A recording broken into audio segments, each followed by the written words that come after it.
नमस्कार, आपने ट्यून किया है FM 100.1 मेगाहर्ट्ज पर आकाशवाणी दिल्ली का चैनल FM गोल्ड और ये कार्यक्रम है घर आंगन।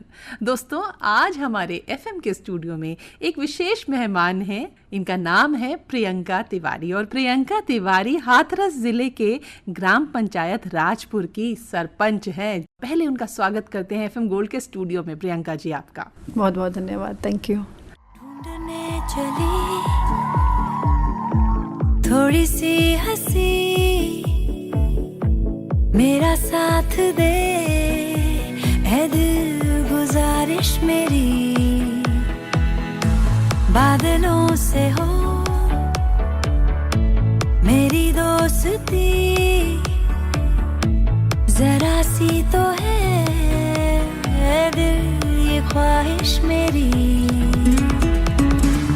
नीला हो जाएगा आसमां एक दिन,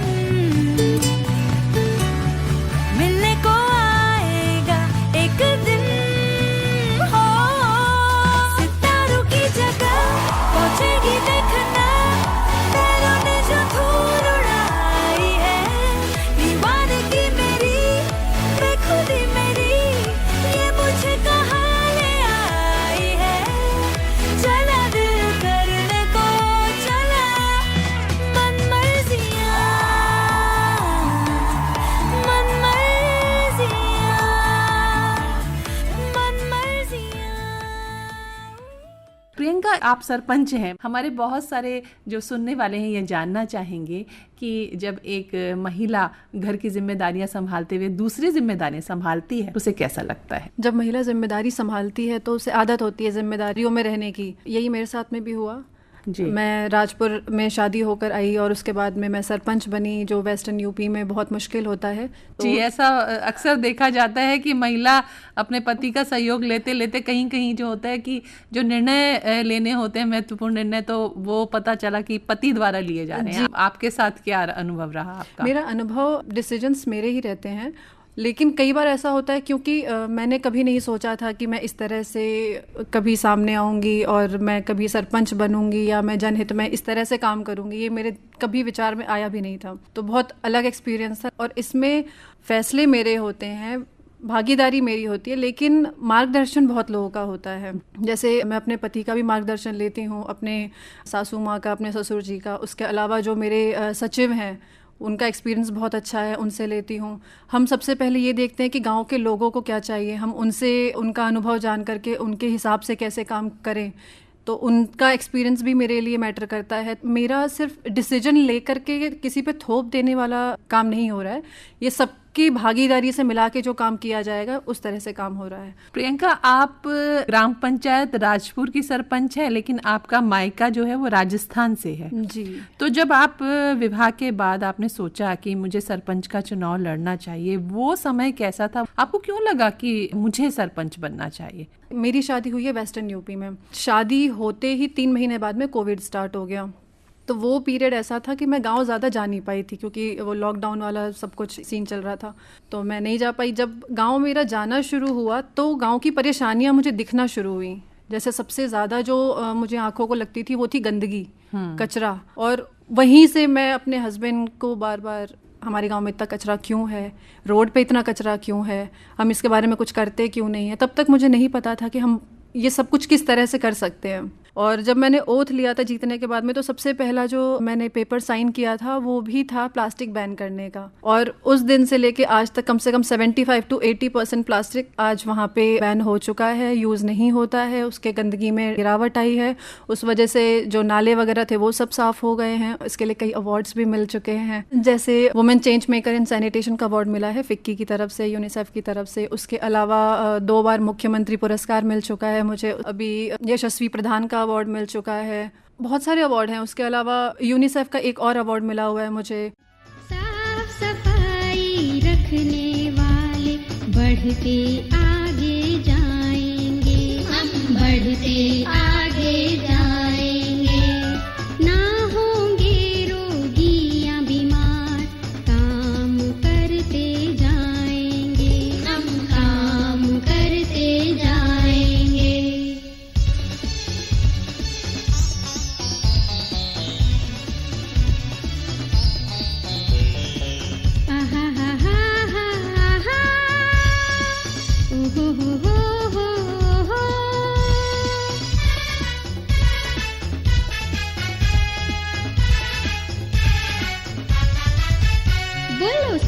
सफाई हम रखेंगे, हरदम बर्तन साफ रखेंगे, पानी भी हम साफ भरेंगे, पिएंगे जो साफ पिएंगे, ये है जीने की एक शान, बच्चे बूढ़े सबकी आन, बच्चे बूढ़े सबकी आन।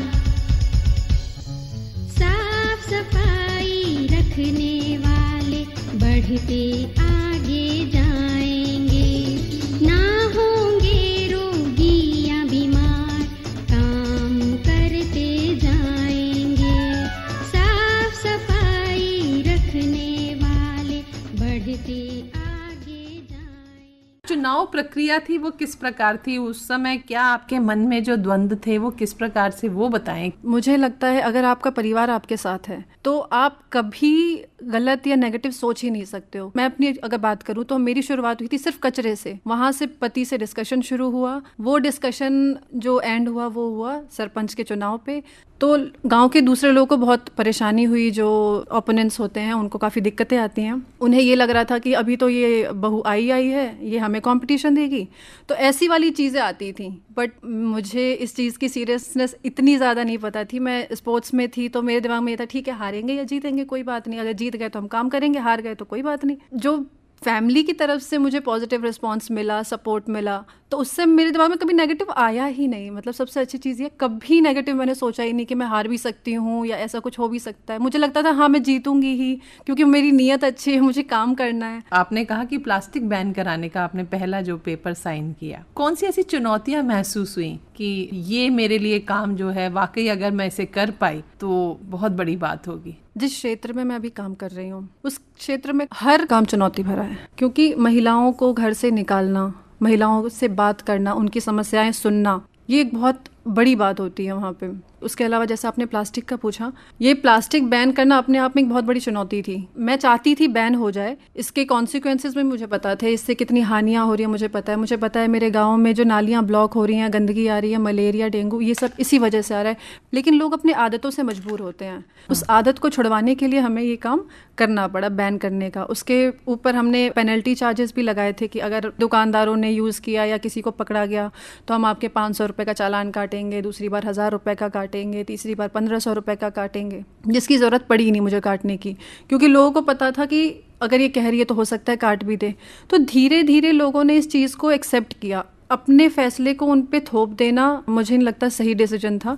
इस वजह से मैंने जागरूकता के लिए बहुत सारे अभियान भी चलाए थे। मतलब जैसे मैं जाके औरतों से उनके घर पे मिलती थी, मैं उनको एक जगह पे इकट्ठा करके उनसे बात करती थी कि आप क्या चाहते हैं, क्यों बैन होना चाहिए और क्यों नहीं होना चाहिए, प्लास्टिक को कैसे हम रोक सकते हैं। तो वहीं से निकल कर आया था प्लास्टिक बैंक का एक आइडिया कि आप ऐसे जगह बना दीजिए जहाँ पे सिर्फ प्लास्टिक डाला जाए। तो फिर हमने पूरे गांव में प्लास्टिक बैंक्स लगाए जिसमें सिर्फ प्लास्टिक डाला जाता था, जिसको पूरे फिर उत्तर प्रदेश में भी लागू किया गया प्लास्टिक बैंक का आइडिया।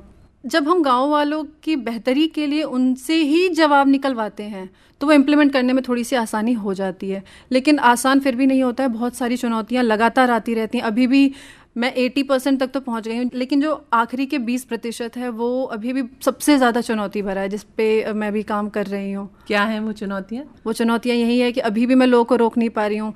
जब तक प्लास्टिक मार्केट में है वो हाथ में पहुँचेगा, और मैं मार्केट से नहीं रोक पा रही हूँ प्लास्टिक। मैं राजपुर में तो रोक दूंगी, लेकिन जो बाहर से सामान आ रहा है उससे प्लास्टिक आ रही हैं।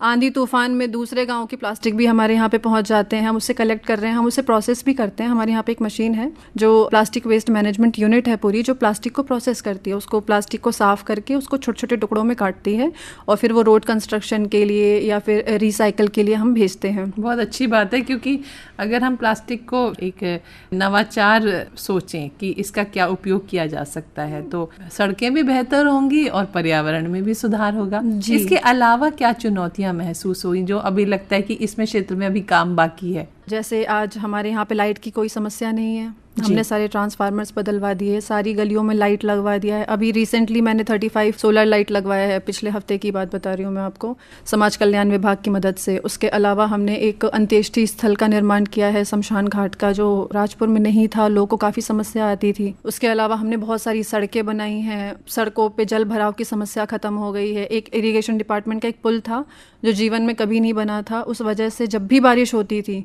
तो उस पर्टिकुलर क्षेत्र के जो किसान थे वो बहुत परेशान होते थे क्योंकि उनकी गाड़ी नहीं निकल पाती थी। उस पुल का निर्माण करवाया।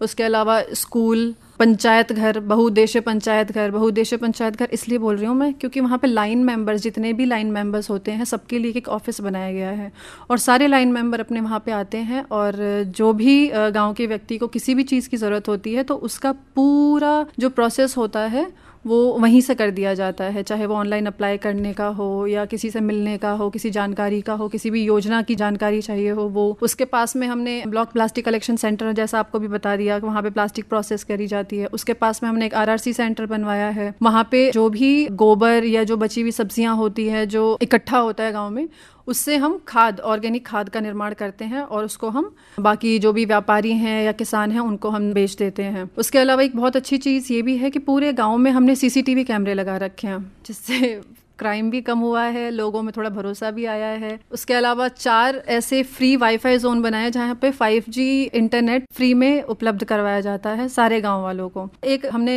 लाइब्रेरी बनवाई है, वो लाइब्रेरी थोड़ी सी अलग इसलिए है क्योंकि उस लाइब्रेरी में सिर्फ कंपटीशन एग्जाम्स की तैयारी करवाई जाती है। जितने भी बच्चे हैं, राजपुर के ही नहीं, आसपास के गांव के और भी बच्चे हैं जो रोज़ वहाँ आते हैं, रोज़ वहाँ पढ़ाई करते हैं और कुछ बच्चों का पिछले साल, इस साल में सिलेक्शन भी हुआ है और कुछ बच्चे और हैं जिनका आर्मी में भी हुआ है। उसके अलावा एक हमारे यहाँ पे मशीन लगी हुई है, ज़ीरो वेस्ट मैनेजमेंट मशीन। वो मशीन मुझे बहुत अच्छी लगती है। वो इसलिए अच्छी लगती है क्योंकि मैं शुरू से कचरे पर बहुत काम कर रही हूँ। तो उसमें किसी भी तरह का कचरा आप डालिए, कोई भी कचरा जो आप इमेजिन करते हैं, उसका एक टेम्परेचर मेंटेन होता है, तो उसमें वो पूरा कचरा प्रोसेस हो जाता है। उससे जो राख निकलता है, उस राख का वापस हम जो इंटरलॉक बनता है उसमें हम उस राख को यूज़ कर सकते हैं, तो वो कुछ भी वेस्ट नहीं हो रहा है।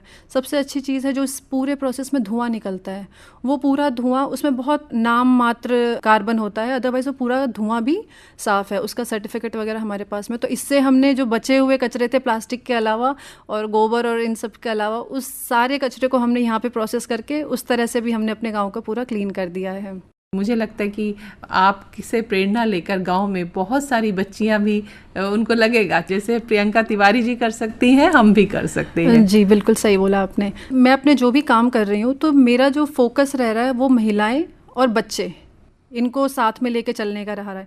क्योंकि अगर बच्चों के व्यवहार में मैंने कुछ भी बदलाव कर दिया आज, तो ये एक बच्चों की हैबिट बन जाएगी और फिर वो बिहेवियरल चेंज जो है वो लॉन्ग टर्म के लिए सस्टेन करेगा। ऐसे ही जब कोई भी ऐसी चीज़ लागू करनी होती है मुझे गांव में, तो मैं महिलाओं का सहयोग मानती हूँ, क्योंकि अगर महिलाओं ने उस चीज़ में मेरा सपोर्ट कर दिया, बच्चों ने सपोर्ट कर दिया, तो घर हमारा मैनेज हो गया, हमारा भविष्य बच्चों से मैनेज हो गया।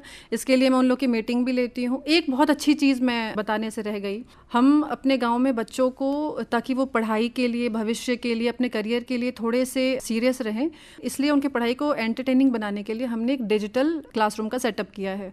उसमें 1st to 12th तक के बच्चों की सारे सब्जेक्ट का जो कोर्स होता है, हर CBSE, NCERT, UP बोर्ड, सबका वो हर लैंग्वेज में अवेलेबल है, प्लस 45,000 लाइव एक्सपेरिमेंट्स के साथ में। तो हम वहाँ पे बच्चों को बुला के उनके कॉन्सेप्ट्स भी क्लियर करते हैं, वहाँ पे उनको पढ़ाते भी हैं, उनकी मीटिंग भी करते हैं। हमने एक बाल सभा का भी गठन किया है, जो एक बड़ी पंचायत काम करती है उसी तरह से बच्चों की एक छोटी सी पंचायत, जिसमें एक प्रधान भी है, बाकी सारे मंत्री भी हैं, वो बच्चे एक छोटी पंचायत के तौर पे काम करते हैं। ऐसे ही हम महिलाओं के लिए भी करते हैं कि महिलाएं अपनी ज़रूरतें उस मीटिंग में, जब भी हम कोई मीटिंग करते हैं महिलाओं की, तो महिलाएं अपनी ज़रूरतें हमें बताएं और हम उनकी ज़रूरतों के हिसाब से काम करें। और ऐसा पहली बार हुआ है कि राजपुर में इतनी महिलाएं निकल के बाहर आती हैं, क्योंकि उन्हें ये लगता है कि हाँ शायद प्रियंका हमारे जैसी है तो हमारी बात समझ लेगी। हम अब से जो भी घर की भी बात करेंगे तो भी ये समझेगी, हम इससे बाहर की अपनी परेशानियों की बात करेंगे तो भी समझेगी। सबको मिला के चलना, सबके साथ चलना एक बहुत मज़ेदार काम है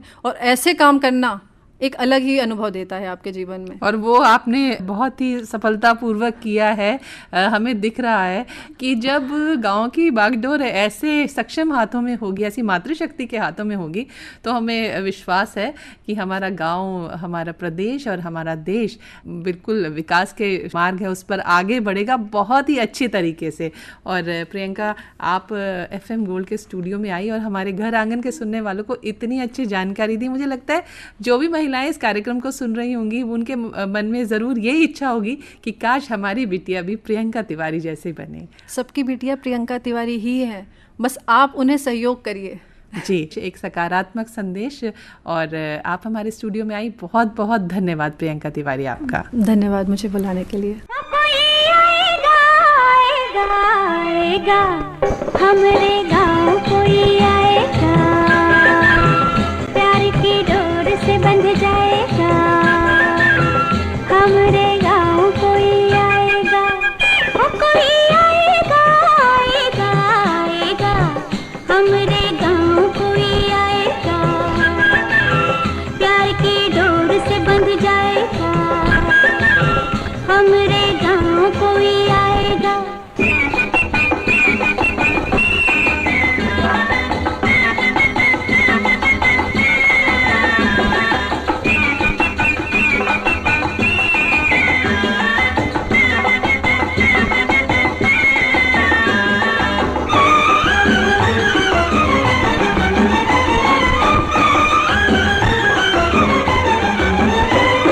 इस दिन फड़के भंवर जैसी काली काली अखियाँ, हिलमिल पूछे भेद जिया का चंचल मंचल सखियाँ, डर डर जाऊं लाज की मारी बोल न पाऊं बत्तियाँ, रंग रंगीला मौसम लाया आज बिहू की पत्तियाँ, वो हमसे चोरी चोरी आँख मिलाएगा, हमरे